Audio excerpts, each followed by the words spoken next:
일본의 유명한 신학자인 우찌무라 간조라고 하는 분이 있죠.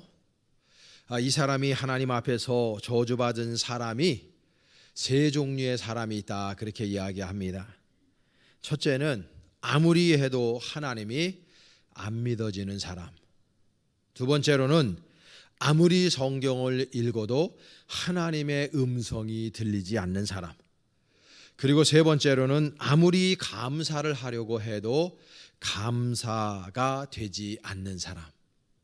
이 세 부류의 사람이 가장 저주받은 사람들이라고 그렇게 이야기했습니다. 사랑하는 여러분들은 어떠십니까? 우리는 적어도 위에 세 부류의 사람들은 되지 않아야 됩니다. 저주받은 인생을 우리가 살 이유가 하나도 없는 것이죠.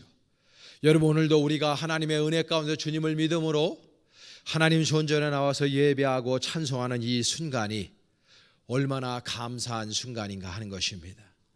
여러분의 인생이 날마다 감사로 점철된 그런 인생을 살아갈 수 있기를 간절히 축복합니다.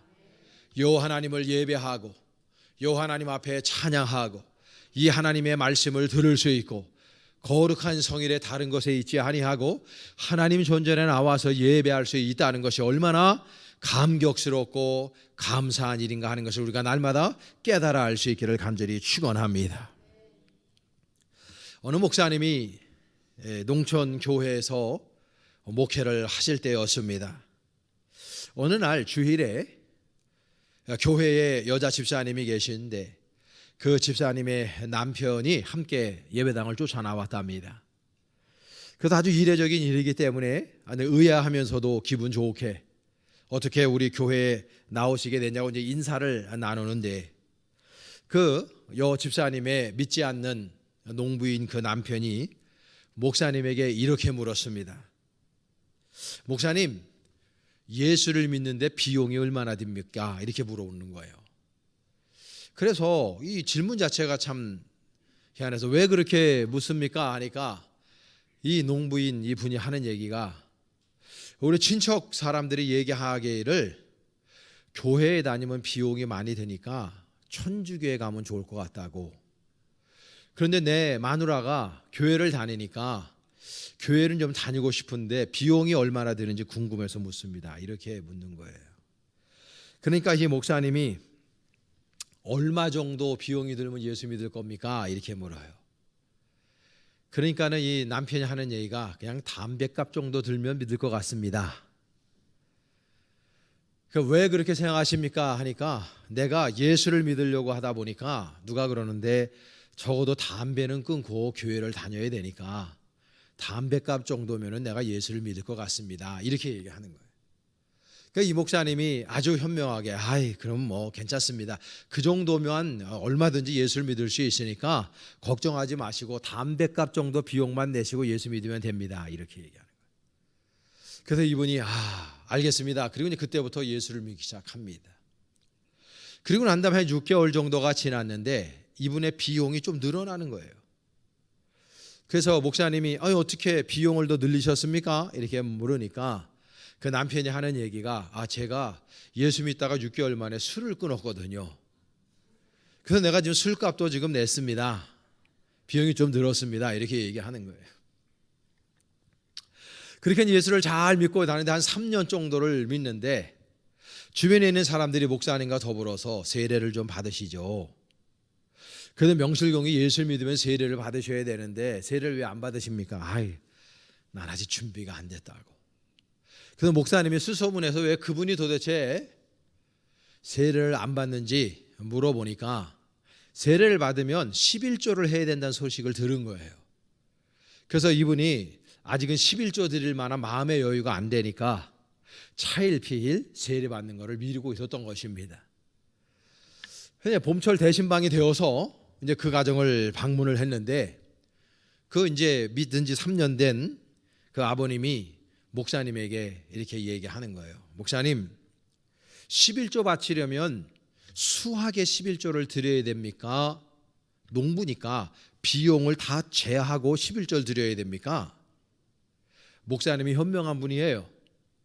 그래서 그냥 수학의 11조 드려도 되고 그 비용을 제하고 11조 드려도 되니까 믿음으로 드리시면 되는 거라고.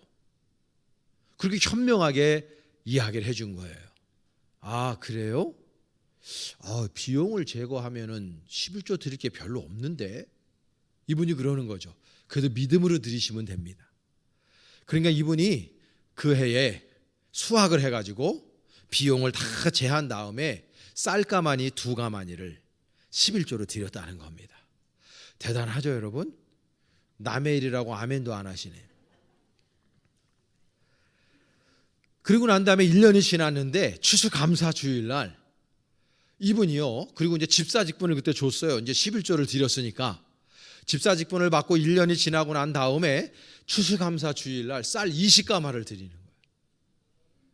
그래서 목사님이 깜짝 놀라서 아니 어떻게 비용이 갑자기 곱하기 10배가 늘어납니까? 그러니까 이분이 하는 소리가 뭐냐 하면요. 목사님, 제가 우리 자식들 유학 보내는데 경비 많이 들었습니다. 제가 제 옷을 양복 한 벌을 빼보려고 해도 돈이 많이 듭디다. 근데 내가 천국 백성이 되고 나 보니까 하늘나라 백성이 된 사람이 하나님 앞에 값을 싸게 지불하는 것은 아닌 것 같다는 생각이 들어서 제가 온전한 11조를 드리게 되었습니다. 이렇게 얘기하는 거예요. 무신론자였다가 예수 믿고 집사 직분을 받은 이 시골 농부의 마음이 너무 순수하고 너무 아름답지 않습니까, 여러분?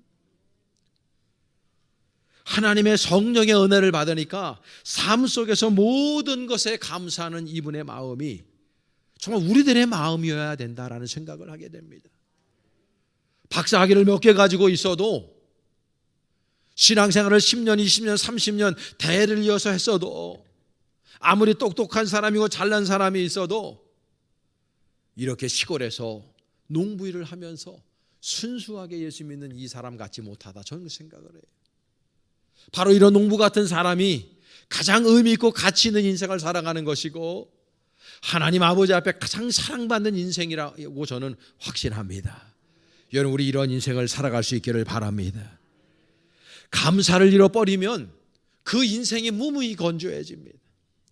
감사를 잃어버리면 인생이 재미없어집니다. 감사를 잃어버리면 여러분, 다른 사람들에게 선한 영향력을 끼칠 수 없는 사람이 되어버리고 맙니다. 여러분, 혹시 여러분 요즘에 감사를 잃어버린 분이 계십니까? 여러분, 감사를 회복하실 수 있기를 간절히 축원합니다.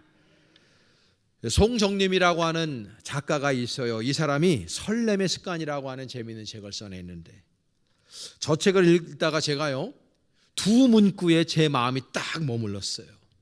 저 따라서 한번 해볼까요? 두근대면 무죄. 더 크게, 두근대면 무죄. 설레지 않으면 유죄. 참 저 말이 저는 마음에 딱 와닿았어요. 두근두근 거리면 무죄라는 거예요. 근데 설레지 않으면 유죄가 된다는 거예요. 제가 이거를 신앙적으로 한번 승화시켜서 이렇게 전 한번 말을 만들어 봤어요. 저 따라서 해볼게요. 예배에 두근대면 무죄,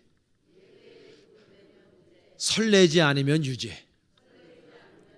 찬양에 두근대면 무죄, 설레지 않으면 유죄. 설교에 은혜되면 무죄, 은혜 없으면 유죄. 여러분들은 무죄입니까, 유죄입니까?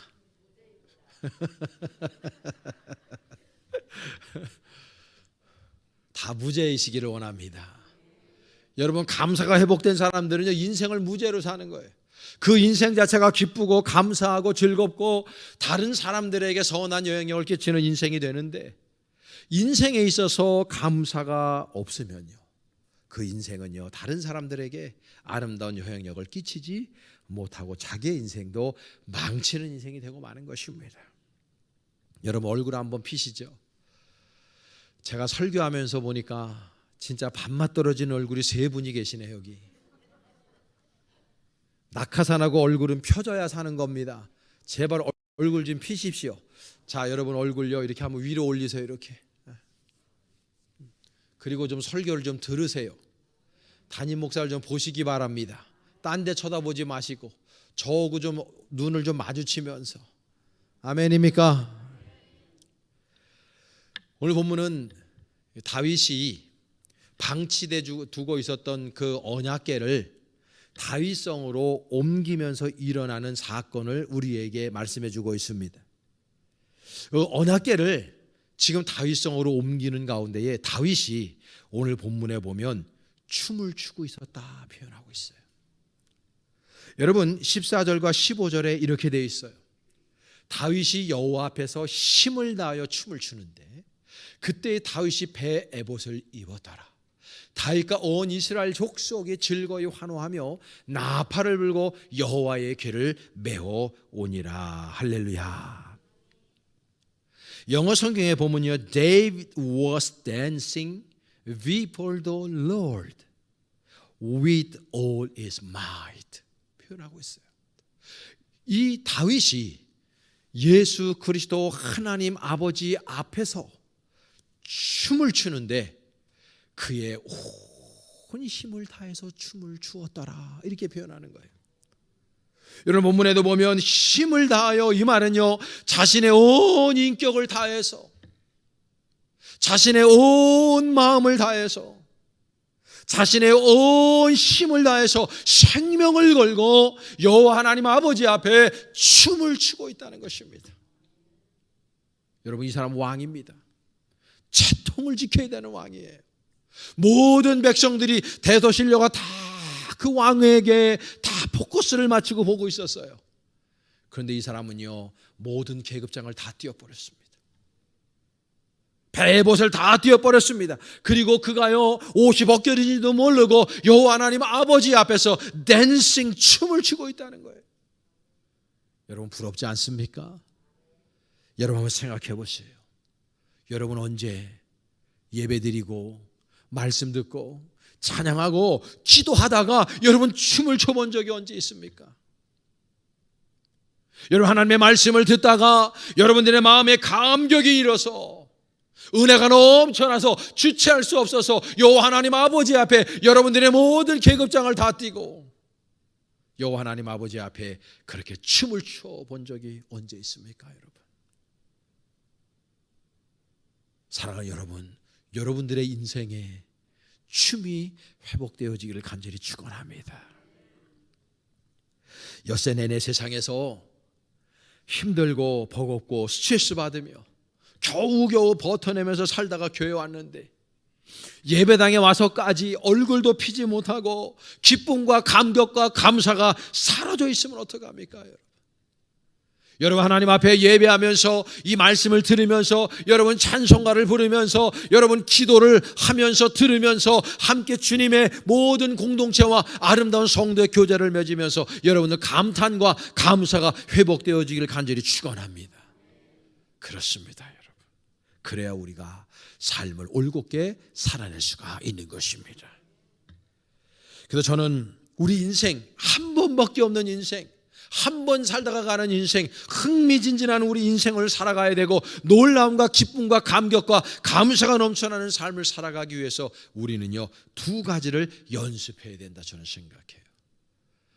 첫 번째, 저 따라서 하겠습니다. 우리는 늘 감탄을 연습해야 합니다.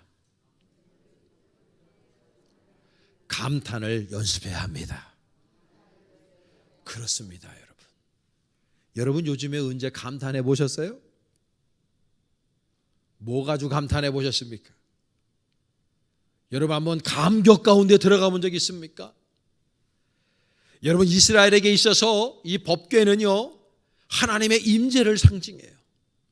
그래서 하나님의 임재가 너무 감격스러워서 지금 다윗은요 춤으로 자신의 믿음을 고백하고 있는 거예요. 표현하고 있는 거예요.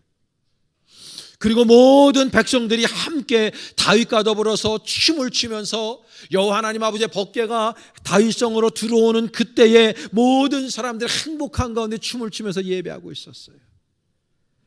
그런데 모든 사람들이 감탄하고 감격하고 있는 그때에 어떤 한 사람은 감탄하고 있지 않았어요. 오늘 보면 16절에 보면 이렇게 되어 있습니다. 여호와의 궤가 다윗성으로 들어올 때에 사울의 딸 미갈이 창으로 내다보다가 다윗 왕이 여호와 앞에서 뛰놀며 춤추는 것을 보고 심중에 그를 업신여겼다라고 표현하고 있어요. 여러분, 지금 이 여인은요, 창으로 내다보다가 watched from a window. 지금 여러분, 모든 사람들은 예배 현장에서 춤을 추면서 감격스럽게 예배하고 있는데 이 여인은요, 창문으로 그걸 바라보고 있어요. 그리고 무슨 생각을 하고 있냐면 자신의 남편이 왕인데 왕이 채통도 지키지 못하고 춤을 추고 있다고 그 사람을 despise 했다 그랬어요. 영어 성경에 보면 경멸하는 거예요. 멸시하는 거예요. 왕이 뭐 졌다우야. 왕이 돼가지고 채통도 모르고 저렇게 춤을 추고 있다고 자신의 남편이고 그 나라의 왕인 다윗을 경멸하고 있어요.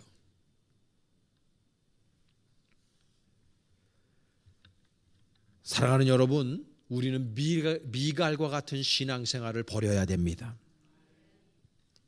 어떤 사람이 막 아멘 아멘 그러면요, 같이 아멘을 해야 되거든요. 근데 아이고, 지만 예수 믿나? 아멘 더럽게 하고 있네. 이런 사람들이 있다니까요. 그 미갈 같은 사람이에요. 어떤 사람은 찬양할 때 두 손 들고 여호와 하나님이 나를 구원하셨으니 너무나 감사합니다. 다윗처럼 춤을 추면서 찬양하고 예배하는 사람이 있어요. 그러면 함께 우리가 손을 들고 내가 정말 창피해서 아직은 내 믿음이 없어서 손을 들지 못한다 할 때 언젠가 내가 저분처럼 저렇게 한번 예수 믿어봐야지, 이런 생각이 드는 게 정상적인데, 아우 예수를 믿어 저렇게 특별하게 저놈의 편네 저거 참 희한하게 예수 믿는다고. 지하 1층에서 문영분 권사님이 2부 예배 때요, 마지막 파송 예배 드릴 때 그 양반은 손을 좀 두 손을 이렇게 똑바로 들면 좋은데 꼭 오른손은 더 들고 왼손은 적게 들어요. 그리고 박자를 맞춰서 좀 이게 춤을 추면 좋은데 이 박치다 보니까요, 박자를 못 맞춰. 그럼 제가 가만히 보면요, 저 뒤편에 있는 분들이 어떤 분들은 그 사람을 유심히 쳐다봐. 이렇게 된 사람 아닌가. 미갈 같은 사람이죠. 믿음을 가지고 찬양하는데 몸으로 춤을 추는데 다윗처럼 그걸 보고 뭐라 그러는 사람이 문제가 있는 거지. 예전에 최덕신이라고 하는 가스펠 가수가 1세대 가수죠. 참병신이 누구인가? 그 찬양이 있어요. 참병신이 누구인가? 입을 가지고 하나님을 찬양 못하는 사람이 참병신이라고. 멀쩡한 눈을 가지고 여호와 하나님의 살아계심의 역사를 보지 못하는 사람이 참병신이라고. 이 멀쩡한 발을 가지고, 손과 발을 가지고 여호와 하나님 아버지를 섬기지 않는 사람들이 참병신이라고. 그런 찬양이 있어요. 근데 우리나라가 발전하면서 그게 장애인들을 좀 비하하는 찬양이다 그래갖고 없어졌는데요, 어떤 사람이 참 병신인가 생각해 봐야 되는 거예요. 미가 같은 사람들이 많아요. 다른 사람 열심히 신앙생활 할 때 나도 저렇게 좀 열심히 해봐야지 이렇게 마음 먹는 게 정상인데 시기하고 질투하는 사람들이 있어요. 교회에서 어떤 많은 프로젝트를, 이번에 우리 5월 달에도 Together Again이라고 하는 제목으로 모든 하이브 재생산을 위해서 또 단합을 위해서 열심을 내서 나아가는데 아주 비협조적이고 아주 비관적이고 비타협적인 사람들이 있어요. 미갈 같은 사람이에요.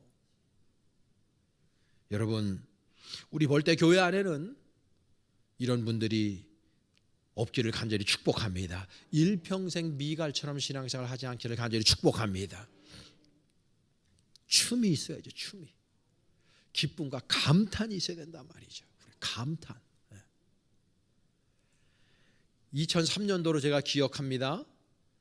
그때 미국의 목사님들과 함께 부동반으로 갔는데요, 서부 투어를 했어요. 그때 그랜드 캐년을 갔는데 내리니까 이제 차에서 내리려고 하니까 가이드가 40분 정도 목사님들 들을 테니까 빨리 사진 찍고 다른 데 가야 되니까 오라는 거예요. 그랜드 캐년을 갔는데 나는 그 멘트가 너무 마음에 안 들었어요. 생전 처음 그랜드 캐년에 갔는데 40분 시간 주니까 빨리 사진 찍고 올라오래. 그래서 제가 내렸어요. 거기 미국 사람들, 다른 외국인들 많이 있더라고요. 그분들도 다 사진 찍고 있었어요. 근데 우리 대한민국 사람들하고 그 외국인들하고 가장 큰 차이가 있더라고. 그 사람들은요, 원더풀, 어메이징. 내가 지금 흉내를 제대로 내고 있는지 모르겠어. 오 마이 갓. 사람들이 막 땡큐 갓 그러면서 막 감탄하는 거야. 막 사진도 찍어요, 그 사람들요. 그래서 감탄을 해요. 막 한국 사람은요, 한 사람도 예외 없이 2003년도의 일이에요. 좀 빨리빨리 좀 찍어. 나도 찍어야 돼. 저리 비켜봐. 야, 시간 됐어. 빨리 타야 돼. 제가 그때에 20년 가까이 된 일인데요. 야, 한국 사람들 여유가 없어도 너무 여유가 없는 민족이다. 감탄이 없어, 감탄이. 여러분, 요즘에 흘러가는 구름을 바라보면서 감탄해 보신 적 있습니까? 요즘에 산의 색깔이 연초록에서 진초록으로 변해가는 모습 보면서 감탄해 보신 적 있습니까?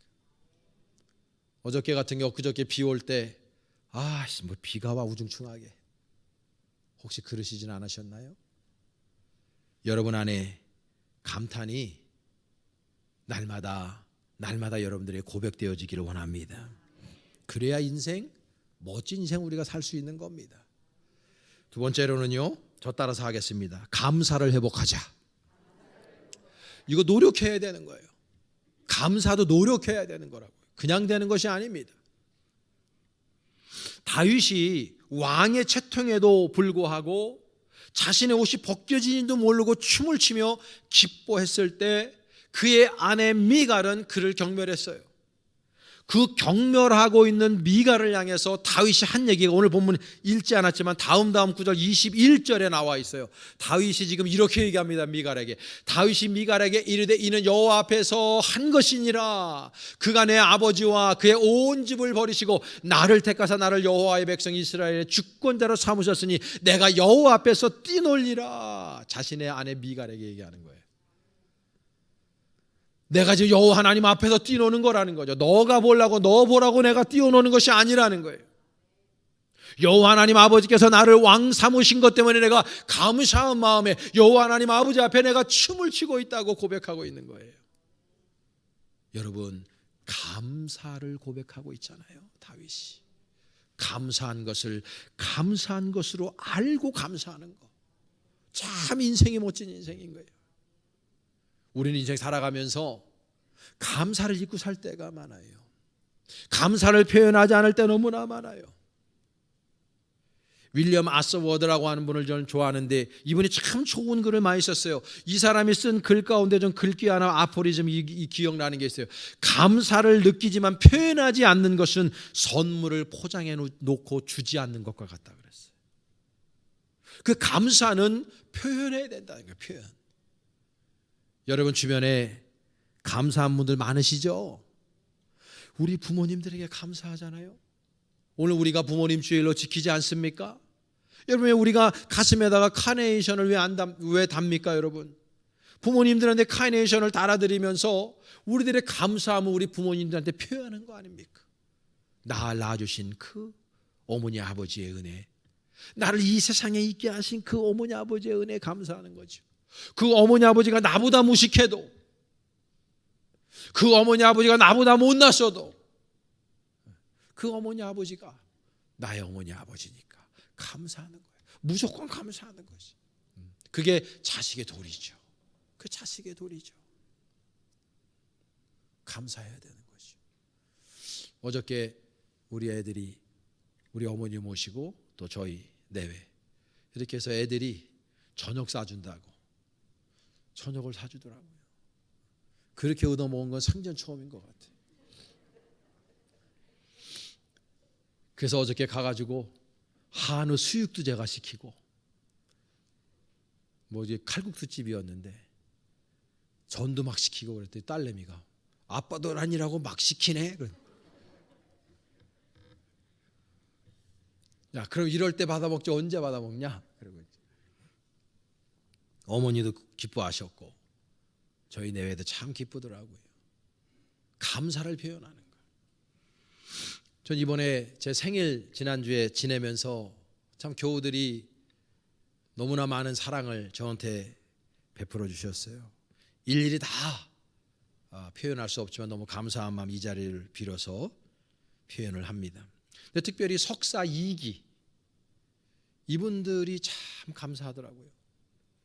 제가 토요일 날 8시 오전 8시에 제자 훈련을 그분들 하는데 한 몇 주 전에 그냥 이렇게 이런저런 얘기하다가 먹는 거 얘기하다가 제가 일로 좋아하는 게 갈비찜이라는 걸 그분들이 잘 알잖아요. 뭐 몇 년을 같이 이렇게 사귐을 가졌으니까. 그래서 내가 그냥 툭 던졌어요. 갈비찜 먹고 싶다고. 그랬더니 이분들이요 그 자리에서 갈비찜 해드릴게요 그러더니 그 자리에서 한 분 한 분씩 다 쉐어링 해가지고 제가 좋아하는 게 이런 갈비찜 김재 권사님이 해주셨어요. 두 번째는 잡채를 좋아하는데 우리 김은미 총회장이 해주시고, 세 번째로는 고추전 또 깻잎전 이런 전을 좋아하거든요 제가. 그걸 또 우리 정일아 권사님 해주시고, 또 제가 생일날이니까는 미역국 먹어야 되잖아요. 황선혜 권사님이 이 전복 들어간 미역국 해주시고, 그리고 김재하 집사님이 내가 필리핀 못 가서 두리안 또 망고스틴 먹고 싶다 했더니 어디서 진짜 태국에서 온 너무너무나 진짜 완전히 엑셀런트한 특등급을 사갖고 와가지고 두리안과 망고스틴, 또 이렇게 옵소버로 우리 김수옥 권사님이 또 들어오셔가지고 김치 같은 거 갖고 오셔가지고 그러면서 토요일 날 만찬을 베풀어 주는 거예요. 제가 이 밥을 먹으면서 참 감사하다. 내가 참 아무것도 아닌 사람인데 목사와 교인으로 만나가지고 이분들이 목사를 이렇게 존중하는 마음으로 대접해 주시는데 너무너무 감사한 거예요. 제가 너무 감사하다고. 그랬더니 그분들 일일이 다 하는 얘기가 오히려 아닙니다 목사님, 너무 우리 가르쳐줘서 감사하고 믿음을 이끌어서 감사하다고, 앞으로도 기대한다고 그러면서 이분들이 그렇게 저를 대접해 주시더라고요. 그래서 늘 감사한 마음을 가지고 또 살게 되고 또 목회하게 되고. 이 넥타이는 우리 심예언이가 준 거예요. 엄청 비싼 거예요. 편지에다가 써가지고 목사님 평소에 너무 은혜를 많이 받고 있다고. 거금을 쏜 것 같아. 너무 좋아요 이 넥타이가. 안 좋아 보여요? 너무 감사해요. 소설가 백영옥 씨가 쓴 빨간머리 애니 하는 말이라고 하는 재밌는 책이 있어요. 저 책에 이런 얘기가 있더라고요. 11세의 고아, 빨간머리 앤. 저 친구가 고아원에서 살거든요. 그래서 이제 고아원에서 11살 때가 됐을 때 다른 집에 입양 가는 날이 된 거예요. 얼마나 기쁘겠어요. 그래서 이제 입양을 이제 가는데 그 입양된 집에 딱 가보니까 그 입양된 집에서 애가 잘못 왔다고. 우리는 남자애를 원하는데 여자애가 왔다 이거예요. 몇백 년 전 얘기니까. 그래서 다시 고아원으로 돌아가야 되는 거예요. 그러니까 이 소녀 11살짜리 빨간머리 애니 얼마나 마음에 이 낙심되고 낭망이 됐겠어요. 실망하고. 근데 이 빨간머리 앤 11세 고아 이 아이가 다시 그 고아원으로 돌아가면서 이런 얘기예요. 나는 이 드라이브를 마음껏 즐기기로 작정했어요. 즐기기로 결심만 하면 대개 언제든지 그렇게 즐길 수가 있거든요. 그러면서 이 친구가 뭐라고 얘기냐면 이렇게 좋은 날이 또 있을까요? 이런 날에 살아있다는 사실만으로 나는 너무너무나 행복해요. 이런 날의 행복을 누리지 못하는 아직도 태어나지 않은 사람들이 너무 불쌍해요. 11살짜리 애가 오히려 자신의 그 실망과 낙심과 어려움을 내려놓고 오히려 여호와 하나님 아버지 앞에 감사를 표현하고 있는 이 성숙한 어린아이의 이 애의 이 소리가 우리들에게 큰 신금을 울려주고 있습니다. 여러분, 우리 일생을 살아요. 이생이 아닙니다. 여러분, 인생 속에 감탄과 감사가 넘쳐나기를 원합니다. 감탄과 감사가 넘쳐나는 사람이 인생을 가장 가치 있고 가장 아름답고 가장 멋지게 살아가는 인생이라는 걸 여러분들이 기억하셔야 됩니다. 저를 볼 때에게 모든 교우들이 날마다 감사와 감탄이 넘쳐날 수 있는 인생 살아가실 수 있기를 간절히 축원합니다. 기도하겠습니다.